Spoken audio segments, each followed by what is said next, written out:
D'abord, je vous félicite, je vous souhaite évidemment 4 jours formidables, et puis je vous remercie d'être venus de partout, un peu de plusieurs écoles d'archi et autres de France, donc venir découvrir un territoire dont on entend surtout parler pour des histoires de bandes, de trucs pas bien, mais en fait Évry c'est pas ça du tout. Évry c'est notre ville et on y travaille beaucoup. À Évry pour nous, le fleuve, la Seine, les parcs, l'environnement, tout ça c'est très très important. Au niveau architectural, une ville qui est donc une ville nouvelle des années 70, peut-être que vous avez vu des pyramides, des choses comme ça. Donc il y a eu ici plein d'expérimentations et beaucoup d'architectes, y compris très célèbres, qui ont construit ici. C'était un peu un territoire d'innovation, en fait, à tout niveau. Bon festival à vous et vraiment merci d'être venu jusqu'à nous.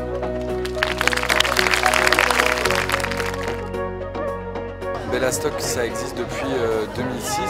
L'idée, elle est assez simple, c'est que c'est un événement où tu fais la conception en amont d'un projet, puis tu la construis, tu l'habites pendant 4 jours et tu la déconstruis le dernier jour. Ce qu'on va faire les 4 prochains jours, c'est une ville suspendue. Bellastock n'a jamais fait un truc technique aussi haut. On avait fait une ville flottante, il y avait 1000 personnes qui travaillaient sur l'eau.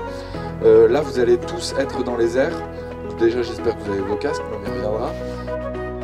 Le festival, il a été lancé pour pouvoir créer un lieu d'expérimentation et un lieu où les gens pouvaient tester et construire par eux-mêmes.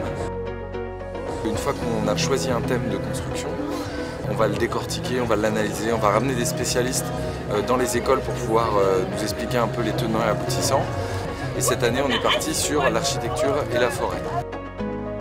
On espère que ces 4 jours vous permettront d'apprendre, d'expérimenter, de tester, de vous confronter à la matière.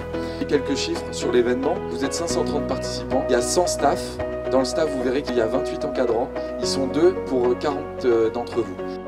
Il y a 14 filets de 8 par 24, 3 km de sangle, 2500 mètres de corde, il y a 100 mousquetons, 100 baudriers et bien sûr, il y a 1 tonne de bananes. Voilà.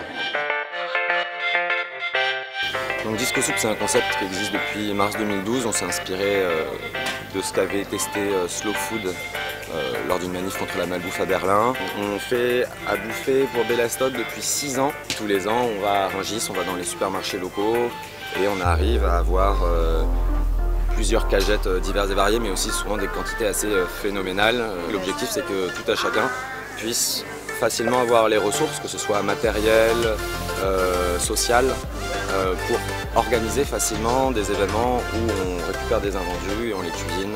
Disco Soup et Bellastock, c'est la même logique, c'est promouvoir le réemploi et l'expérimentation à l'échelle 1 en repensant les modèles sociaux et de comment ce que c'est que le vivre ensemble, la gratuité, le réemploi. Les mains dans le cambouis, le son et l'expérimentation.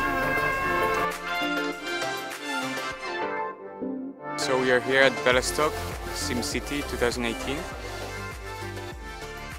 La première chose qu'il faut savoir déjà, c'est que c'est compliqué de faire un projet à 40 quand personne ne se connaît. On a 5 arbres et on va réaliser 4 triangles différents et on va se connecter avec l'équipe d'à côté pour créer une entrée commune avec le triangle qui encadre l'entrée. Il y a nos voisins juste derrière qui arrivent ici en pente douce. Du coup, on va monter un max pour pouvoir passer en dessous. Está siendo un poco complicado, pero lo conseguimos.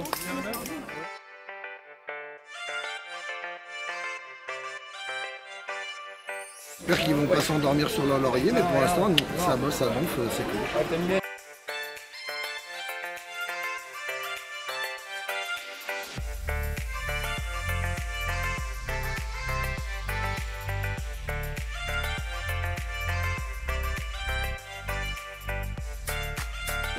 J'ai une question, est-ce qu'une aile de parapente qui est suspendue juste au centre comme ça, est-ce que ça protège de l'eau?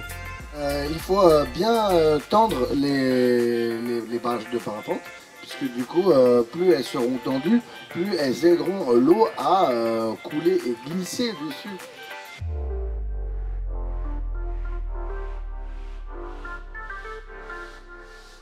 Du coup, Superfeed, alors on fait des bains chauds.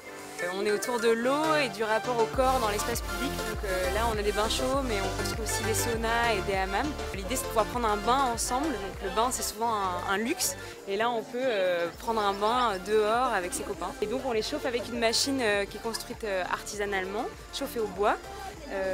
Voilà, et on les traite au sel, donc de manière écologique, et tous les matériaux qui sont utilisés sont aussi en réemploi. Donc la machine est en ballon d'eau chaude récupéré et soudé. Et la machine sert aussi à cuire des pizzas en même temps qu'on chauffe les bains.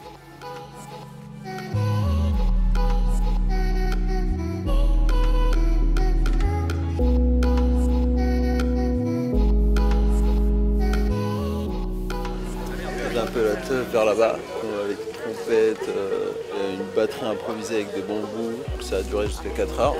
5h, 6h du matin, une grosse flotte qui arrive. Ouais, j'étais par là et j'étais juste à la limite d'une poche d'eau. Bon, bah, on s'est pris toute la flotte. Et donc là c'était panique générale, tout le monde courait en bas. Il y en a qui passaient en haut. Toutes les 3 minutes on devait aller écoper et pousser la... Donc en fait on est resté les yeux ouverts à attendre que la pluie s'arrête. Voilà, deuxième jour, au top.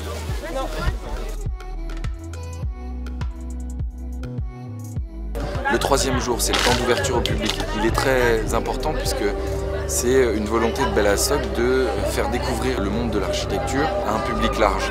On pense, on défend l'idée que l'architecture n'est pas quelque chose qui doit être discuté entre élites, sachant, mais que c'est bien un sujet de société. C'est-à-dire que le grand public vient découvrir les réalisations et les gens qui étaient constructeurs pendant les 2 premières journées deviennent médiateurs et présentent leurs projets aux visiteurs.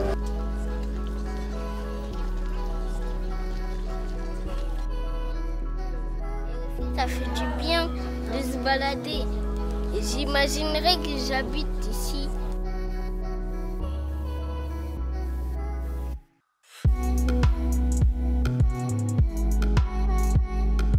C'est une journée aussi qu'on rend riche grâce à une programmation culturelle variée.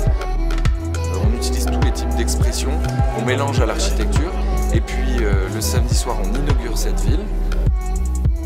Et le dimanche, comme chaque année, on démonte l'ensemble. On remet chaque matériau que l'on a utilisé dans leur cycle normal. Si on nous a prêté un matériau, on le rend. Si on l'a utilisé pendant 4 jours, on essaye de l'altérer le moins possible pour pouvoir l'acheminer vers un autre projet. En somme, on essaye de faire un événement avec 500 expérimentateurs, mais 0 déchet.